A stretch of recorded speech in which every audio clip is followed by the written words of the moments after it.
19ാം സീസണിൽ മികച്ച തുടക്കം ലഭിച്ച റോയൽസിന് ഇത് ആധിപത്യം നിലനിർത്താനുള്ള പോരാട്ടമാണ്. ഹോം ഗ്രൗണ്ടിന്റെ ആധിപത്യം മുതലാക്കി പോയിന്റ്സ് ടേബിളിൽ കുതിപ്പ് തുടരാനാണ് റയാൻ പരാഗും സംഘവും ലക്ഷ്യമിടുന്നത്. ജയ്സ്വാളും സൂര്യവംശിയും നൽകുന്ന വെടിക്കെട്ട് തുടക്കത്തിലാണ് റോയൽസിന്റെ പ്രതീക്ഷ. മറുഭാഗത്ത് രണ്ടാം പോരാട്ടത്തിൽ തോൽവിയടങ്ങിയാണ് മുംബൈയുടെ വരവ്. കഴിഞ്ഞ മത്സരത്തിൽ വിട്ടുനിന്ന ക്യാപ്റ്റൻ ഹാർദിക് പാണ്ഡ്യ നെറ്റ്സിൽ പ്രാക്ടീസ് തുടങ്ങിയത് അവർക്ക് ആശ്വാസം നൽകുന്നു. പാണ്ഡ്യ ഇന്ന് തിരിച്ച് എത്തുമോ എന്നാണ് ആരാധകർ ഉറ്റുനോക്കുന്നത്. IPL ചരിത്രത്തിൽ നേർക്കുനേർ ഇതുവരെ 31 മത്സരങ്ങളാണ് പരസ്പരം ഏറ്റുമുട്ടിയത്. അതിൽ 16 തവണ മുംബൈയും 14 തവണ രാജസ്ഥാനും വിജയിച്ചു. ഒരു മത്സരം ഫലമില്ലാതെ അവസാനിച്ചു.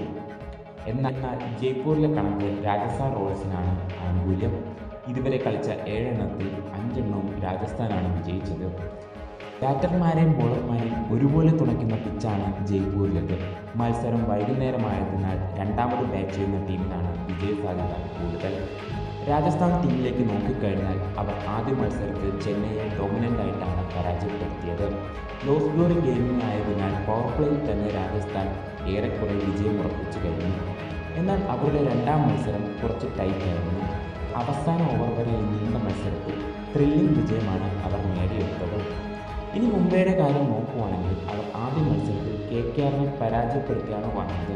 എന്നാൽ DCയുമായിട്ടുള്ള രണ്ടാം മത്സരത്തിൽ സമീർ റിസ്റ്റി ഒറ്റയ്ക്ക് മത്സരം മുംബൈ കയ്യിൽ നിന്നും തട്ടിയെടുക്കുന്നതാണ് നമ്മൾ കണ്ടത്.